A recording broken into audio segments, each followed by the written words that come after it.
Living ওয়ার্ল্ডে যত রকমের সিস্টেম অফ ক্লাসিফিকেশন আছে তার মধ্যে মোস্ট পপুলার হলো R.H. হুইটেকার 1969-এ যা প্রপোজ করেছিল 5 কিংডম কনসেপ্ট। ওকে, এর আগে 2 কিংডম 3 কিংডম কনসেপ্ট আরো অনেক ধরনের কনসেপ্ট আমরা বিভিন্ন সায়েন্টিস্টের কাছ থেকে কিন্তু অলরেডি পেয়েছি। তার মধ্যে মোস্ট পপুলার হলো 5 কিংডম কনসেপ্ট। কেন এরকম নাম? না, এখানে 5টা কিংডম আমরা ভাগ করেছি। একেবারে প্রিমিটিভ থেকে আমরা যদি দেখি, প্রিমিটিভ মেম্বার বা প্রিমিটিভ কিংডম যেটা, সেটা হলো মনিরা। সেকেন্ড প্রিমিটিভ হলো Protista, third fungi, fourth plenty, fifth Animalia. Before concept যেগুলো ছিল তার মধ্যে কিন্তু ফাঙ্গি প্লান্টির সঙ্গে ইনক্লুডেড ছিল। ওকে, কিন্তু ফাইনালি দেখা গেল অনেক ধরনের কনসেপ্টের কিছু মতামত, কিছু মতবিরোধের জন্য ফাঙ্গিকে সেপারেট করে দেওয়া হলো। প্রথম এবং প্রধান যেটা কারণ সেটা হচ্ছে ক্লোরোফিল নেই, এর ক্লোরোফিল আছে। যাই হোক, এক একটা গ্রুপ আমি ধরি। এই ছবিটা আমরা একটু দেখে নেব। এটা হলো মনিরা, এটা হলো প্রোটিস্টা হলুদ ইয়েলো, স্কাইটা হলো প্লান্টি, পার্পলটা হলো ফাঙ্গি, গ্রিনটা হলো অ্যানিমেলিয়া। মনিরা মানে হলো ব্যাকটেরিয়া বা কিছু একেবারে প্রিমিটিভ মেম্বার যারা লিভিং ওয়ার্ল্ডের একেবারে প্রিমিটিভ ক্যারেক্টার নিয়ে লিভ করে বা বসবাস করে। সেকেন্ড প্রিমিটিভ হলো প্রোটিস্টা, যাদের একটাই কোষ আছে, একটাই সেল আছে এবং এই সিঙ্গেল সেল দিয়ে তারা মাল্টিটাস্কিং ক্যাপাসিটিতে হ্যাবিচুয়েটেড। তারপরে যাদের পাচ্ছি সবাই কিন্তু মাল্টিসেলুলার, ঠিক আছে, এবং সবচেয়ে অ্যাডভান্স প্লান্টি আর অ্যানিমেলিয়া। এরকম নাম কেন? প্লান্টি মানে হচ্ছে প্লান্টস, ছত্রাক ফাঙ্গি, প্রাণী অ্যানিমেলিয়া অ্যানিমেল। ঠিক আছে, আরেকবার রিপিট করছি। মনিরা, এটার সাথে নামের কোনো মিল নেই। মনিরা হলো ব্যাকটেরিয়াল গ্রুপ, প্রোটিস্টা হলো প্রোটোজোয়া থেকে প্রোটিস্টা এসছে, প্লান্টি উদ্ভিদের যে গ্রুপটা আছে, প্লান্টসদের যে গ্রুপটা আছে সেটা প্লান্টস থেকে প্লান্টি এসছে। ফাঙ্গি, ছবিগুলো দেখা যাচ্ছে নিশ্চয়ই, ফাঙ্গি থেকে ছত্রাক অর্থাৎ ফাঙ্গাল গ্রুপ। এটা হলো অ্যানিমেলিয়া অর্থাৎ Animalia related to animals. Clear? তাহলে এখানে দেখা যাচ্ছে ব্যাকটেরিয়া, এখানে দেখা যাচ্ছে যতগুলো যা দেখতে পাচ্ছি সবগুলো কিন্তু সিঙ্গেল সেলড অর্থাৎ এককোষী প্রাণী। আর এখানে দেখা যাচ্ছে একটু উন্নত উদ্ভিদ থেকে একেবারে উন্নত উদ্ভিদ অর্থাৎ হায়ার প্লান্টস গ্রুপ। তার মধ্যে ইনক্লুডেড কারা আছে? ব্রায়োফাইটা আছে, টেরিডোফাইটা আছে, কিছু ফার্ন আছে যাদের আমরা কুয়োর মধ্যে দেখি, ঠিক আছে, কিছু ব্রায়োফাইটস আছে। বাগানে দেখা যায় কিছু ভেলভেটি, আমরা যেগুলোকে অ্যালগি বলে ভুল করি, সেগুলো কিন্তু আসলে অ্যালগি নয়, সেগুলো ওই ভেলভেটি স্ট্রাকচারগুলো হলো মস বা ব্রায়োফাইটস। ঠিক আছে, এবার ক্যারেক্টার প্রচুর আছে, আমরা কি করে মনে রাখবো? খুব সহজে মনে রাখার উপায়, এই ছবিটা আমরা ফোকাস করছি। এই যে লিভিং সিস্টেম অফ ক্লাসিফিকেশনের কিছু বেসিক পয়েন্টের উপর ক্লাসিফিকেশন করা হয়। মোড অফ নিউট্রিশন, তাদের সেলুলার স্ট্রাকচার, নিউক্লিয়াসের structure, etcetera etcetera. Mode of nutrition আমি পরে বলছি। ফার্স্ট হচ্ছে এই পোর্শনটা আমরা যদি ফোকাস করি, শুধু এই পোর্শনটা, এটা হলো প্রোক্যারিওটস অর্থাৎ একেবারে প্রিমিটিভ গ্রুপ, যাদের কিনা প্রপার নিউক্লিয়াস নেই। নিউক্লিওয়েড স্ট্রাকচার আমরা জানি, অলরেডি আগে পড়েছি, যাদের নিউক্লিয়াস প্রপার থাকে না তাদের নিউক্লিওয়েড স্ট্রাকচার দেখতে পাওয়া যায়। তাহলে এই গ্রুপটা একেবারে তলার 1 নম্বর গ্রুপ হলো প্রোক্যারিওটস। বাকি 2, 3, 4, 5, 2 থেকে 5 পর্যন্ত সবাই কিন্তু ইউক্যারিওটস অর্থাৎ মোর অ্যাডভান্স, যেখানে কিনা প্রপার নিউক্লিয়ার স্ট্রাকচার আমরা দেখতে পাবো। আচ্ছা, এবার আমি যদি 2, 3 ধরি, 1কে বাদ দিয়ে দিলাম, 2, 3 ধরি, 2, 3, 4, 5 ধরলাম, তার মধ্যে ভালো করে ছবিতে যদি লক্ষ্য করি, আমরা এই দুটো গ্রুপকে বাদ দিয়ে দিলাম, কি লেখা আছে? মাল্টিসেলুলার, অর্থাৎ 3, 4, 5 মাল্টিসেলুলার। ক্লিয়ার? আবার রিপিট করছি, ইউনিসেলুলার হলো 1, 2, অর্থাৎ সিঙ্গেল সেলড। 1, 2 বাদ দিলে থাকছে 3, 4, 5, 3, 4, 5 হলো মাল্টিসেলুলার। তাহলে এরা হচ্ছে মাল্টিসেলুলার। এক সেকেন্ড, এরা হচ্ছে মাল্টিসেলুলার, এরা হচ্ছে ইউনিসেলুলার। ক্লিয়ার? ঠিক আছে। আচ্ছা, এবার আমরা মোড অফ নিউট্রিশনে যদি যাই, মোড অফ নিউট্রিশনটা একটু ফোকাস করি। মোড অফ নিউট্রিশন পড়তে গেলে কিছু টার্মস আমাদের জানতে হবে। কি কি?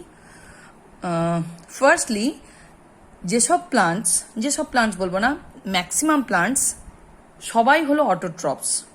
তার মানে ইট প্রডিউস ফুড ইন্ডিপেন্ডেন্টলি। ক্লিয়ার? অটোট্রপস যারা, তাদেরকে আমরা প্রডিউসার বলি। Produce food independently with the help of light or some chemicals. কি বললাম? স্বভোজী বা অটোট্রপস বা self dependent food producer like plants or some green moss or bryophytes or pteridophytes which produce food with the help of light or with the help of chemicals. When it takes light, then it called photosynthesis. When it take some chemicals to produce food, যখন কিছু খাবার তৈরি করে কিছু কেমিক্যালের সাহায্য নিয়ে, তখন সেটাকে আমরা বলছি কেমোসিনথেসিস। আর যখন সূর্যালোকের হেল্প নিয়ে তারা ফুড প্রডিউস করছে, তখন সেটাকে আমরা বলছি photosynthesis. Photosynthesis is the common term, okay. আর কেমোসিনথেসিস দ্য এক্সেপশনাল, বাট আমরা দেখব কেমোসিনথেটিক কোনগুলো। এত বড় যে গ্রুপটা আছে তার মধ্যে ফটোসিনথেটিক গ্রুপ কারা, কেমোসিনথেটিক গ্রুপ কারা। আমাদের চারপাশে যেসব হায়ার প্লান্টস দেখি, গ্রিন প্লান্টস দেখি, তারা কিন্তু সবাই ফটোসিনথেসিস করে। কিছু কিছু এক্সেপশনাল আছে প্রডিউসার, বাট তারা কিন্তু ফটোসিনথেসিস করে না। তারা কি করে না, কেমোসিনথেসিস করে। আর কে আছে? হেটারোট্রপস, যাদের এবিলিটি নেই, যাদের ক্যাপাসিটি নেই টু প্রডিউস ফুড, তাদেরকে ডিপেন্ড করতে হয় অটোট্রপসদের ওপর, স্বভোজীদের ওপর ডিপেন্ড করতে হয়। ঠিক আছে। এদের উদাহরণ যদি আমরা টানি, তাহলে আমরা বলতে পারি অ্যানিমেলিয়া বা অ্যানিমেলস। ওকে। তো হেটারোট্রপসের ভাগ আছে। হেটারোট্রপসের ফার্স্ট ভাগ হলো কনজিউমার, সেকেন্ড হলো ডিকম্পোজার। কনজিউমার মানে হলো যারা খাদক, বাংলায় বলা হচ্ছে খাদক। আর ডিকম্পোজারের বাংলা হলো হুইচ ডিকম্পোজ সামথিং, অর্থাৎ কিছু ভেঙে দেয়। ধরা যাক একটা ব্যাঙ একটা পোকাকে খাচ্ছে, ঠিক আছে। পোকাটা খাচ্ছে সবুজ উদ্ভিদকে। সবুজ উদ্ভিদ হলো অটোট্রপস। যারা যারা খাচ্ছে তারা হলো কনজিউমার। এদের মৃত্যুর পর যখন এদের শরীরটা মাটিতে মিশে যাচ্ছে কারো সাহায্য ছাড়াই, আমরা দেখি বাগানে অনেক অনেক পাতা পড়ে, অনেক প্রাণী মারা যায়, কিন্তু তাদেরকে পোড়াতেও হয় না, তাদেরকে তাদের বডিটাকে নষ্টও করতে হয় না। তাহলে কি হয়? Some decomposer is there. কারা? এই ডিকম্পোজার হলো আর কেউ না, bacteria, some bacteria or fungi. তাহলে অটোট্রপস, হেটারোট্রপস। অটোট্রপস হলো green plants or some chemosynthetic bacteria. Heterotrophs হলো consumer, they take food from autotrophs. and decomposer অর্থাৎ which decompose heterotrophs and autotrophs. Okay. আচ্ছা, এবার আমরা আবার ব্যাক করি এই পিকচারটাতে। এখানে মনিরা বা ব্যাকটেরিয়াল গ্রুপ যেটা আমরা পেয়েছিলাম, সেটা যেমন ফটোসিনথেটিক, অর্থাৎ ফটোসিনথেসিস করতে পারে কিছু ব্যাকটেরিয়া, আবার কিছু ব্যাকটেরিয়া ফুড প্রডিউস করে with the help of some chemicals like sulphur, hydrogen, etcetera etcetera. ঠিক আছে, তাহলে মনিরা ফটোসিনথেসিসও করছে। সাম মনির আর অটোট্রপস, সাম মনির আর কেমোট্রপস। ঠিক আছে, প্লান্টটি তো বলার কথা নেই, plants, higher plants, green plants বা green part of the living world, তারা কি করছে? অবভিয়াসলি ফটোসিনথেসিস করছে এবং তাদেরকে আমরা কি বলছি? Producer or autotrophs. Second, Protista. Protista কি করছে? ডিকম্পোজার হতে পারে প্রোটিস্টা বা প্রোটোজোয়ান গ্রুপ, যেটা আমরা খুব কমন এক্সাম্পল যদি টানি তাহলে আমরা বলতে পারি অ্যামিবা। ঠিক আছে, এই অ্যামিবা বা প্রোটোজোয়ান আদার মেম্বার যারা প্যারামেসিয়াম হতে পারে, সিঙ্গেল সেলড কিছু অ্যানিম্যাল হতে পারে যেগুলো একেবারে লোয়ার গ্রুপস অফ অ্যানিম্যাল, তারা কি করছে? ডিকম্পোজার হিসেবে নিজেদের ট্রিট করছে অথবা হেটারোট্রপস। হেটারোট্রপস মানে কি বলেছি? Depend on autotrophs for food producing. তাহলে monera, protista, fungi all are decomposer, some are heterotrophs. Next, protista, yellow কালারের যে অ্যারোটা দেয়া আছে, protista animalia, some of them consumer, some of them heterotrophs. অর্থাৎ কিছুজন খাদক, কিছুজন পরভোজী, which depends on other for food. Clear?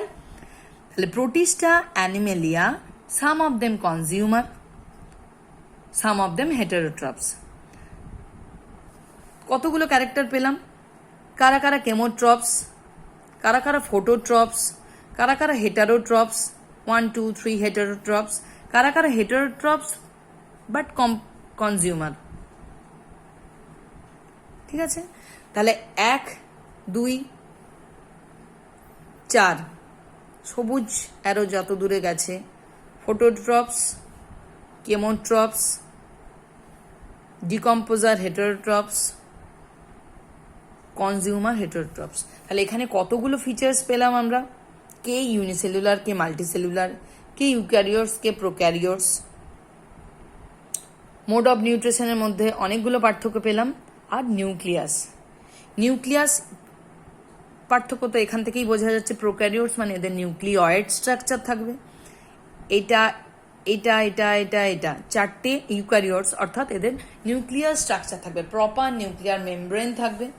R genetic পার্টটা অবভিয়াসলি উইদিন কাভার থাকবে।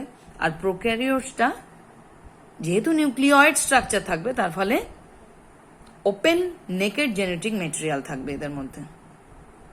ঠিক আছে, হোম টাস্ক 5টা কিংডম আমরা খাতায় লিখব। 5টা কিংডমে যতটুকু পড়লাম প্রত্যেকটার ফিচার্স 1 2 3 করে লিখব। অ্যাটলিস্ট 2 ফিচার্স আর এক্সাম্পল, প্রত্যেকটার এক্সাম্পল আমরা লিখব। অবশ্যই এটাতে যদি ফিগার থাকে আমাদের মনে রাখতে সুবিধা হবে। ছোট্ট ছোট্ট করে নিজের মতো করে আমরা, ছবি খারাপ হোক অসুবিধা নেই, কিন্তু নিজেদের মতো করে আমরা যদি এখানে ছোট ছোট করে ফিগার এঁকে নিই, ছবিগুলো এঁকে নিই, তাহলে ফিচার্সের সঙ্গে আমরা মিল করে পড়তে পারবো। এই হলো 5 kingdom concept, which is given by most popular R.H. Whittaker's 1969.